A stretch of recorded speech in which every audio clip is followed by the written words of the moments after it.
From Hollywood, the Mr. Blackwell Show, starring that former dead-end kid who's become Hollywood's high priest of feminine fashion, America's foremost designer, Mr. Blackwell.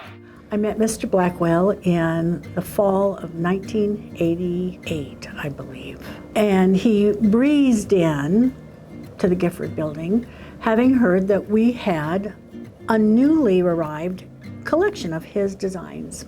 He donated many of his gowns and master patterns to the Department of Design and Merchandising at Colorado State.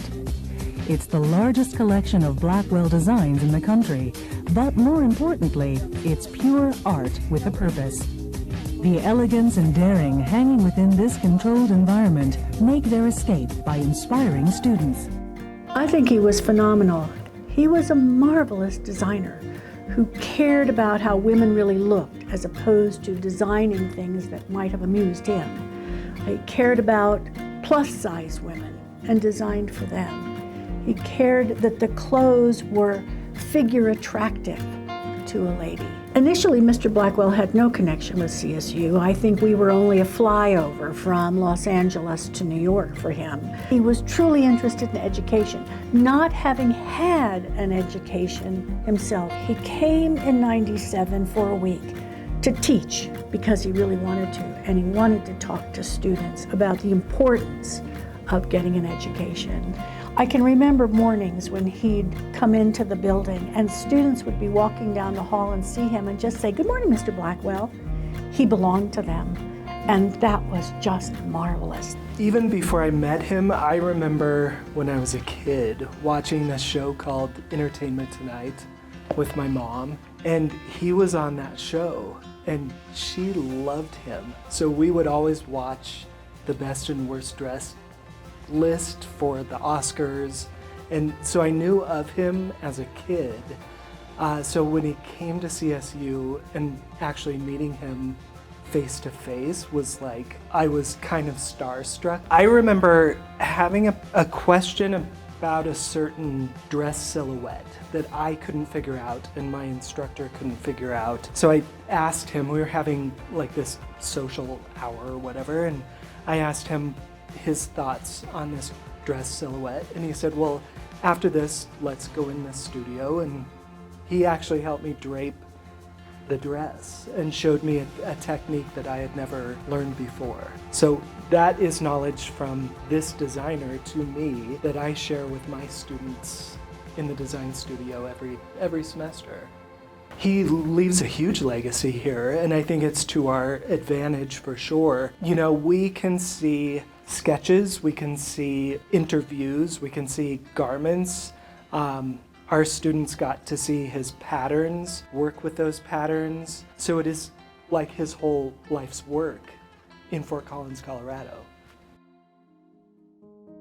For the students to work with Kevin Kissel and to create a line of garments based on Mr. Blackwell's patterns and beautiful clothes, I think is incredibly powerful. Again, the students have recreated wearable clothes, and they're beautifully done. I think my main takeaway is really being able to see the Blackwell collection, some of the inspiration pieces in the exhibition, where people can come in and they'll say, oh, that's the original Blackwell dress. This is how it inspired X number of students, from textile print design to dress silhouette, whatever. And it's kind of seeing the full circle of his presence at CSU.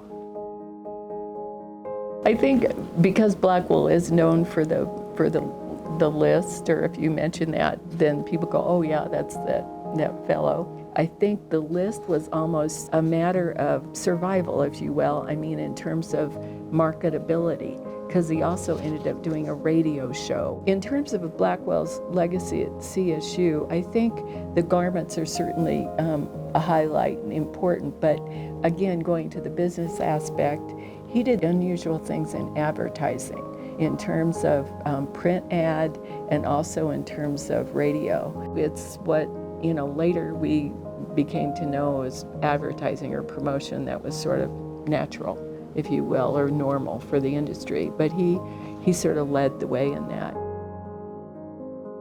He gave me his book, and it says, "For Antigone, a very special new friend, always love Mr. Blackwell." But we had had dinner together, Blackwell, Spencer, my father and I, because my husband was out of town, so I asked my dad. It was after one of the black tie fairs, and we went to a restaurant, and my dad was with me, and we had this lovely evening, all sorts of conversations. Later that evening, he asked my dad or whatever for a program, or grabbed a program, and he wrote on it, "For George," who is my father, AK, my initials, AK's dad. "You did well, George, always, Blackwell." I thought that was very sweet of him to write both of those, because I honestly think that his experiences with our students were very personal and very heartfelt. But I think he truly cared about the students. I know he and Linda were very close, and that they had a strong relationship. And I think he felt very fond of this whole relationship, that it was heartfelt. We had a lot to gain from him, but we didn't have much to give him. I mean, other than our friendship. And he gave it in return. So I think his legacy here at CSU is indeed what it continues to give to our students, and will continue as far as construction and design detail and fabric. The best advice I gave myself: do what you believe in.